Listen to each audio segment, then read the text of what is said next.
Alors moi je suis Jérémy Maillard, je suis le comptable du bar Envie depuis des années déjà. Et je suis celui qui n'arrive pas à s'intégrer. Bonsoir. Moi je suis servir. Je suis ce comptoir. Et c'est vert. Je suis bon. Envie, pour moi c'est un énorme challenge. Déjà il y a plus de 50 personnes dans le lieu, donc en termes de... ça, on se rend pas compte, hein. Pour moi c'est un mammouth. Juste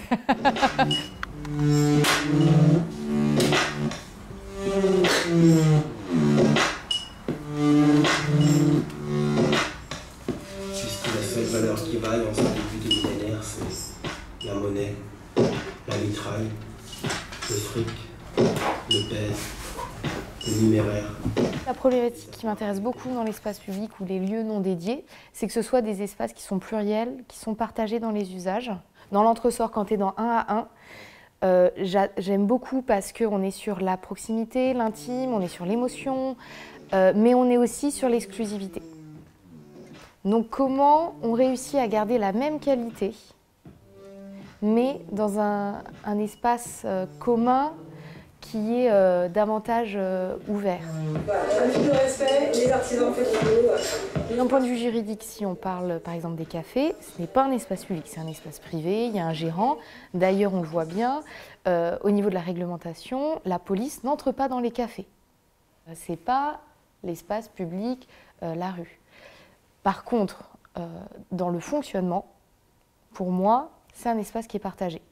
Parce qu'il y a des rencontres, il y a de la sociabilité, c'est un endroit où se construit l'opinion publique. Et dans ces lieux-là, c'est comme une micro-société.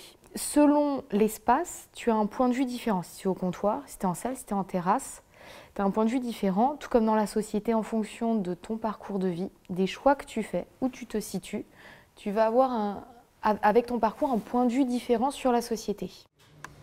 Vous êtes ici et pas ailleurs. Là où on vous aura rangé, catalogué, dans la bonne boîte. Le spectacle n'est pas encore fini. Au jour d'aujourd'hui, il raconte une question. On est parti sur la question comment refaire le monde. Tu vas déguster cette question-là. Tu as la commande et le service arrive. Tu auras ta bière, ton vin rouge, ton café allongé. Et sur certaines commandes, pas toutes, il y aura donc, plutôt que des parasols de cocktail, des mini-pancartes de manif. Et plutôt que de dire « je suis pour, je suis contre » et une revendication, on travaille sur la question. Ça y est, on ferme. Fermeture administrative à cause d'une plainte des voisins. Après la prise de commande, il va y avoir une bascule en fait sur l'annonce à Lauriane qui représente la taulière, la gestion du bar, par Damien qui est un habitué que les riverains ont porté plainte il y a un certain temps et c'est une condamnation qui est tombée et c'est une fermeture administrative du bar. Et donc là, c'est la rupture, l'événement qui amène derrière sur les questions de résistance et de résilience, sur est-ce qu'il faut licencier l'équipe, comment, est-ce qu'il faut aller dans la désobéissance civile, est-ce qu'il faut tout simplement fermer le bar, est-ce qu'il faut se séparer aussi de personnes qui n'auraient pas le même avis et donc être dans la rupture, ou au contraire d'être sur de la cohésion d'équipe. Ces questions-là, elles vont être aussi dans les voix à travers la radio, soit par des voix de Lauriane et Damien qui sont un peu comme le sous-texte, les pensées des personnages, des situations qui les traversent, soit également par des faux reportages. Tu te rends compte, tu te retiens de vivre toute ta vie, hein, toute ta vie, précautionneusement et inutilement, et tu claques quand même à 65 berges d'un infarctus que tu n'as même pas cherché, ça te sert à quoi? Franchement, hein, c'est stupide. On est sur ces infiltrations, beaucoup au moment du service de l'accueil, et ensuite on va basculer de plus en plus crescendo sur des propositions en montée d'état, en montée d'énergie, en prise d'espace physique, qui prennent le focus.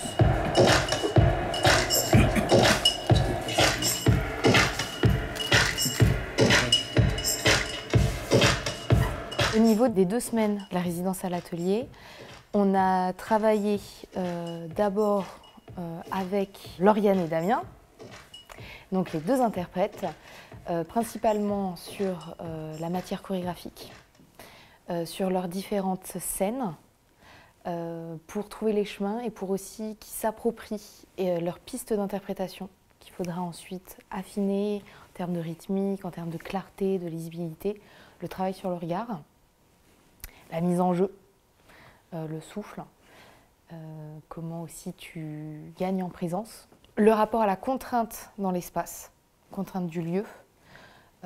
Donc on a beaucoup été dans l'espace de restauration de l'atelier 231. Au PMU du commerce, on a fait une répétition. Donc là, c'est pas du tout la même configuration. C'est beaucoup plus en couloir, resserré.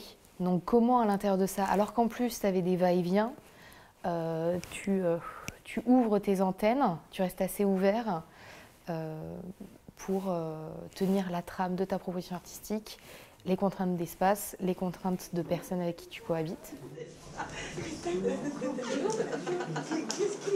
Non mais elle a resté sur le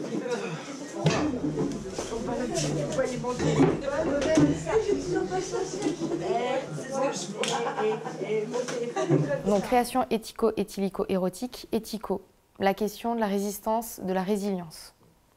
Cette histoire de micro-société, cette histoire de point de vue et de rapport à l'autre. Éthylico, c'est la question de l'ivresse, de la boisson, de la bascule, du lâcher-prise. Tu bascules dans un lâcher-prise, c'est la question aussi des masques sociaux qui peuvent tomber, qui peuvent se révéler et sur lesquels aussi on peut jouer à différents registres. Et puis érotique, parce que c'est la pulsion vie. On est sur quelque chose de l'érotisme, donc avec aussi beaucoup de tendresse et aussi sur les énergies, pas forcément hommes-femmes parce qu'on les a toutes à l'intérieur de nous, mais des énergies masculines ou féminines qui sont sur la question de la revendication, qui est une énergie très masculine de je me lève, je fais une érection politique sur de la revendication, des affirmations, des injonctions. Une énergie très haute. Si je suis sur l'énergie féminine, qui est plutôt de l'ordre de la confidence, on va être sur beaucoup de souffle, on va être sur quelque chose de beaucoup plus chaud, qui va se poser et qui aura tout son sens.